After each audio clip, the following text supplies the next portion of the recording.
You wake and notice the first small miracle. The sun is not the only thing that rises. You have 24 extra hours. Every morning expands. Night does not insist anymore. You are not tired. Imagine the promise. Endless work, endless learning, endless pleasure. You stretch into a life with no forced pause. You believe you have been given more time. You feel powerful. The city hums louder. The factories never close. The theaters glow at 3 a.m. Your neighbor studies at dawn. A startup launches at 2 a.m. Everything seems upgraded.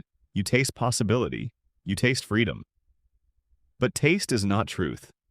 Night is more than darkness. You do not yet know what else it covers. You decide to try it. You sign up for extra classes. You accept a late-night project. You learn faster. You read more. You send more messages. You build an app at 4 a.m. and it's thriving by noon. You join a band that practices until sunrise. You take a second job for cash and a third for purpose. Corporations see opportunity. Work becomes a continuous demand. Schedules flatten into one long scroll. If everyone can work any hour, everyone is expected to. Your boss says, "Why sleep?" Productivity is waiting. Your school doubles class hours, more lectures, more labs, more testing. You raise your hand later and later. You never have to be absent. You never have a good excuse. Availability becomes obligation. You are always an asset, never a person. You learn a secret the marketing did not sell you. Sleep is not a pause. It is a process. In the quiet hours, your brain cleans itself. It sorts memory like files into cabinets. It strengthens what mattered. It prunes what didn't. It stitches emotion to story. Without sleep, memories blur. You can read a book twice in a day and remember neither well. You can practice a skill nonstop and fail to master the nuance. Your amygdala, your emotional filter, stays wired. You are more reactive, less resilient. Your brain's plumbing, the glymphatic system, drains toxins while you rest. Without it, proteins accumulate.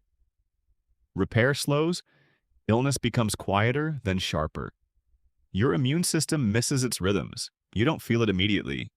Symptoms start as fog, then become a storm. Watch how society bends. Night no longer shelters the small and tender. Artists lose the moonlit studio, the midnight rehearsal that births new forms. Dreams, those private, ridiculous, fierce rehearsals of your life, disappear. You stop visiting dream people who taught you things you could never say awake. Rituals vanish. Restaurants close fewer hours. Clubs span days. Religion, once tied to night, rewrites its calendar. Power accrues to those who can pay for uninterrupted attention. Sleep becomes a commodity for those who still crave it. The wealthy build sanctuaries with simulated sleep. The poor sell their nights for extra shifts. Inequality reshapes into time inequality. You watch neighborhoods that once slept become glassy corporate zones. Children are expected to learn more. Childhood is retimed. Teenagers are kept busy, always sharpening resumes. The night that used to belong to you, lonely, compassionate, reflective, is rented out to commerce. You notice changes inside you. You have more hours but less margin. You are less forgiving. Your memory falters in small ways. Your keys, the punchline of a joke, the face of someone you met last night. You get angry faster. You sleep less without needing to. You dream less without wanting to. Creativity narrows to output. Play becomes project. Intimacy feels scheduled. You text at midnight and expect an answer by 1.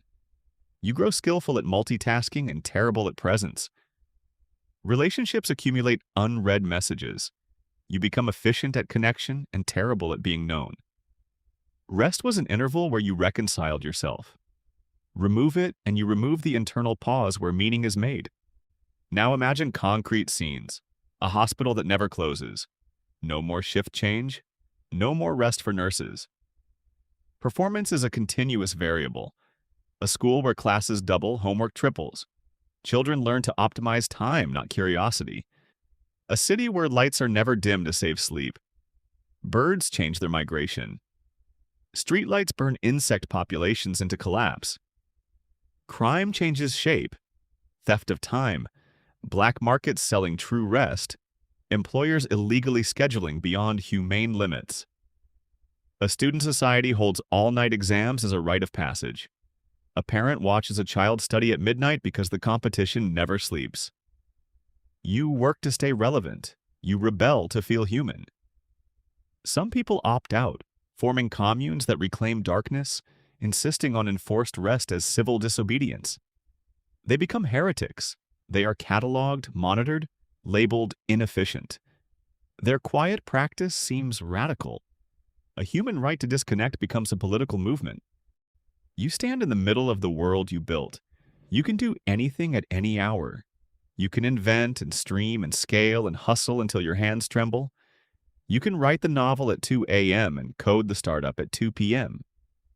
You can be tireless, and yet something feels absent. The night used to be yours, to be small, to be bad at things, to dream things that had no market value. It used to offer surrender, a world that never pauses, never learns to be patient. It never learns that decay can be beautiful. It never learns to wait. You have added hours, but maybe you have subtracted depth. You have traded cyclical healing for perpetual motion. You have substituted constant availability for inner silence. If humans never needed sleep, would we gain more life or simply lose the only time we truly disconnect?